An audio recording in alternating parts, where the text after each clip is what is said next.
Hey everyone, welcome to our small footprint. I am running late today, so it is actually afternoon when I am doing this intro and voiceover for yesterday's video. So normally I do it first thing in the morning and then I get it out by 10 or 11 o'clock in the morning, and then I go down with my day and then I do the next one the next day, but things have gotten in the way. I've had plenty of work to get done and heaps of stuff to get done in the kitchen, so going to be a late one. But anyway, it was also -5 this morning when I got up. I did come out and take some photos of the frost. I'll put a little clip in here of the frost on the fruit trees because I had to find some sun to see a video of nice frost on on leaves. So I went to the fruit trees because they were the first part of the property that gets sun. So I'll share that. And yeah, so it was a cold morning and it was hard to get started and I just had a lot to get done. So today I have... What is on today's video? I have tested out the orange cake. So I've got the orange cake made with the jarred oranges, which it worked really well. I'm really happy with that. And I canned some beef stew and some loaded potato soup and made doughs for tomorrow and all sorts of things. So I hope you enjoy watching and I will see you again in the next day or so. Have a great weekend actually coming up and I will talk to you soon.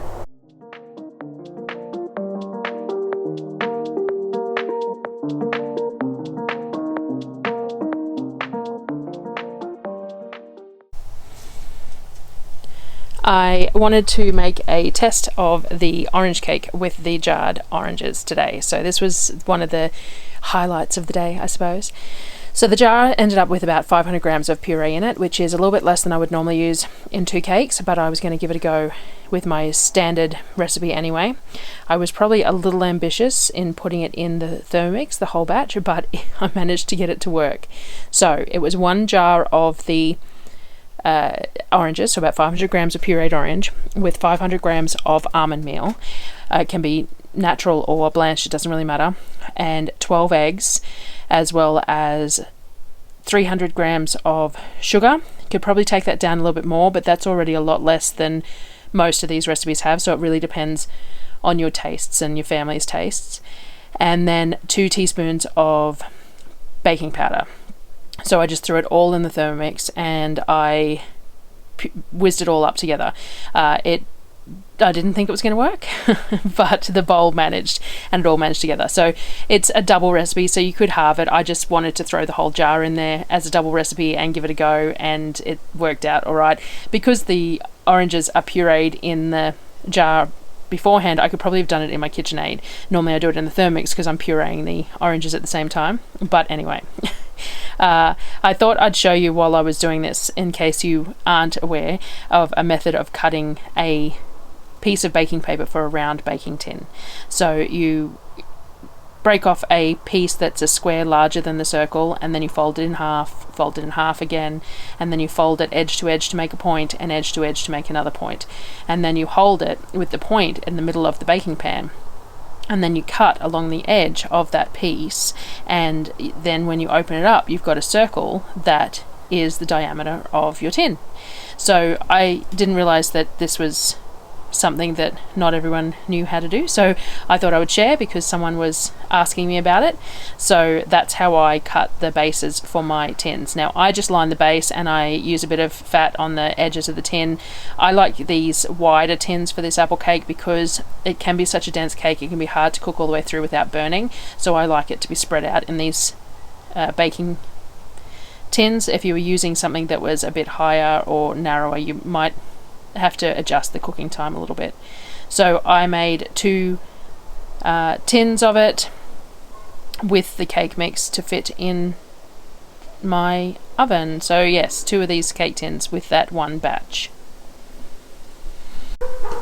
I needed to use some of the carrots and potatoes and stuff that were sitting around, and I also had bought some chuck steak pieces as well to use for canning, which needed to be used. So first canning job I did today was beef stew. So all I did was I pulled out 7 jars. These are Fowler's Vicola 36 jars and they're 1.2 litres approximately. And I pulled 7 jars out because that's what will fit in my buffalo canner, and I split the steak between all 7 jars. So I just chunked it up into pieces and split it between all the different jars. I then added carrot and onion and potato to them. So I diced it all up into fairly evenly sized pieces to split between the jars. I topped up the jars with the stock that I had made, the chicken stock. I skimmed some of the fat off the stock before pouring in because the meat has a fair bit of fat in it anyway.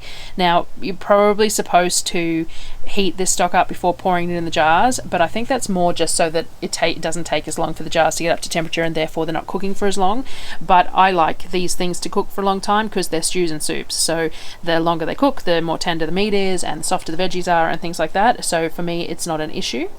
I also believe that the guidelines for things like this are that you are supposed to have 50% solids, 50% liquids. I have done more than that, so that is self-preference choice. Don't do as I do what you research yourself, I suppose. But I like to fill them up, and if I was doing a jar of just potatoes, I'd fill it up with just potatoes. So I don't really understand the concept of not filling the jar.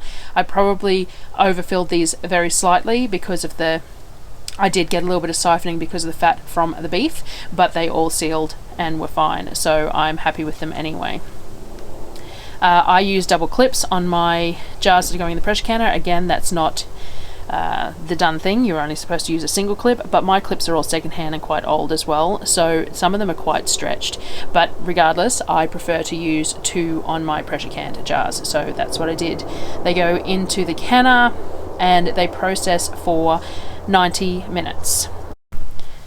I also did a second batch of soup because I had extra veggies cut up already, and I thought that the beef stew is a fair bit of meat quantity in each one of those jars, so it'd be nice to like pour one of them out with another jar of something else, because we generally heat up 2 to 3 jars for a meal anyway. So I did some more with just veggies. I did ones basically a loaded potato soup, so it's got celery and celery and potato, but I put carrot and stuff in it as well, vegetables. But then I also had the diced bacon that I had bought really cheap, and I thought I'd put a half a cup of that in each one as well, because my loaded potato soup normally has bacon in it.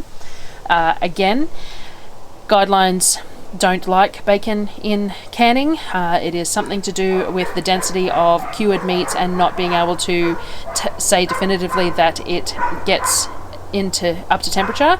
That's a personal preference. I'm okay with it, so I put bacon in my soups, and I topped them up with the chicken stock as well, and put them in the second canner to do the same thing. So they were, again, a weighted canner, 15-pound weight, 90 minutes to process those as well.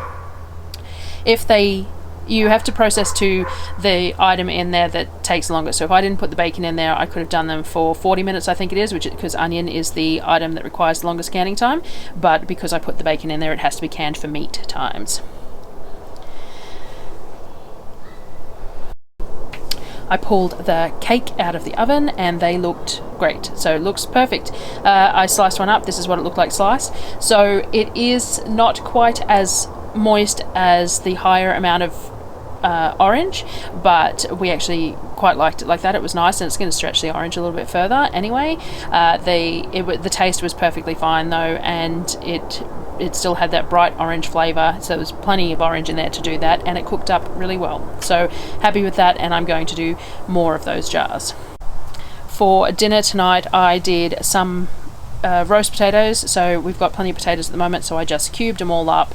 I put some lard over the top of them and mixed the lard through the potatoes, and then sprinkled it with garlic and paprika and salt, and mixed it all around so they were well covered, and stuck them in the oven. They take around about 45-50 minutes to cook, so they're a long-winded sort of a cook, but I was smoking chicken as well, so it didn't matter. I knew it was going to take a while, and that was okay. It's not something I do for dinners very often because I'm normally last-minuting dinners, so I would normally just steam potatoes and serve them up as mash or something, but I had time today, so this is what I did. And then I decided to smoke more of those chicken thighs. They were well received last time, so I did some more. They weren't as well received this time. I think that last time was a novelty, and I think, to be honest, that really the best thing for us, for lack of wastage and all the rest of it, is just to spend the time to debone them like I was. So I think that's what I'll do with the last 20 kilos, the 25 kilos of them, or however much I've got left. I will just slowly debone them. So I have been putting them in the esky, so they're all sitting in the esky, and as the ones on top defrost, I am pulling them out and using them each day. It was served up to the kids, but Daryl served it because I was doing something else, so we didn't get a photo of it being served up, but the kids enjoyed it regardless. There just seems to be a lot of waste on the thighs even in that way, because they just don't want to pick at the bones. And these thighs have the backbone as well as the thigh bone. Like there's a lot of bone in there. While the kids were doing baths and stuff after their dinner, I got the pork belly out to cure. So I'm making this into bacon. Basic cure is 50% salt, 50% sugar. Now, if you were going to cure it for keeping long term, you'd want to use some pink salt, some curing salt and things like that, and you'd want to be really careful about your ratios of salt to the weight of the meat and things like that. But we don't keep it. Like, I cook it up, so I smoke it, I cure it like this for 7 days, so it goes in the bucket. I turn it each day so that the cure is spreading around it, drain off excess liquid if there's too much excess, and then we smoke it afterwards to cooked temperature, and then we slice it and fry it to eat. Anything that we don't eat within the first couple of days of smoking it, I slice and I freeze in portions for us to eat throughout the rest of the month. So the actual curing process, whilst we want the flavour of the curing and the draw out of the liquid so that it's more bacon-like and things like that, the actual curing isn't for storage purposes, it's purely for taste. So I don't measure anything. If you're going to make bacon, make sure you look at measurements if you're trying to do it to keep. But if not, it's about 1:1 sugar to salt, and you just coat it, and you can add flavours if you want. I added a little bit of maple this time. Last time I think I added some paprika or some powdered smoke or something, but I added a little bit of maple this time to try it out, but we really like it just plain. This is what the beef stew looked like when it came out of the canner. It's still bubbling inside, which is good. It all looks good. It did siphon a little bit, probably due to the high fat content of that beef, but nothing excessive. The liquid levels always change in things like this anyway, because the veggies are packed raw, so they absorb some of it. The meat shrinks, the veggies swell. It's a little bit hard to judge. I probably overpacked these jars just a little bit, but they all sealed up fine, so it's worked out fine. I had to then make some doughs for tomorrow, so I made a big patch of pizza dough. So I've had a lot of questions about my pizza dough. I am standing out somewhere where I can't look at my notes, so I will try and remember to put in the notes the ratios that I use to make my pizza dough. And I mix it all up, and then I put it in the container and leave it inside when we've got the fire on, so that it will rise overnight, and then I shape it tomorrow. So the next video will have me shaping it to use, and then I would normally put it in the fridge for the day and use it at night, but you can use it up to 3 days post that. So I made pizza dough, and I also made just a standard food bod master loaf, which is just a basic round boule loaf as well. So I did that up and took them both inside to proof overnight. I then fed my starter up. So my starter had been in the fridge since I had been gone, so a weekish that it's been in the fridge. I use it straight from the fridge. I'm really not fussy about it. It just means that sometimes the dough takes a bit longer to rise, and I just read the dough rather than the clock. I feed my starter 1:1, so about 200 grams of flour to 200 grams of water, and mixed it up and stuck it on my bench. In this weather, it would probably take 2 days to hit peak, especially because it just came out of the fridge, but that's fine because I have no intention of using it anytime soon anyway. And then this is the potato soup out. So the last task of the day before I went inside, and I pulled the potato soup out. Again, a little bit of siphoning, possibly a little bit of issue with fat from the bacon, but everything sealed and everything looks really good. So I was super happy with adding those 7 jars of beef stew and 6 jars of loaded potato soup onto the shelf to eat over the winter with fresh bread. It's one of our favourite meals in the cold weather. So thank you very much for joining me again, and hope you got something out of the video today, and I will hopefully see you tomorrow if, timing permits. A bit busy right at this time of the year, but I will see you again shortly. Thanks so much.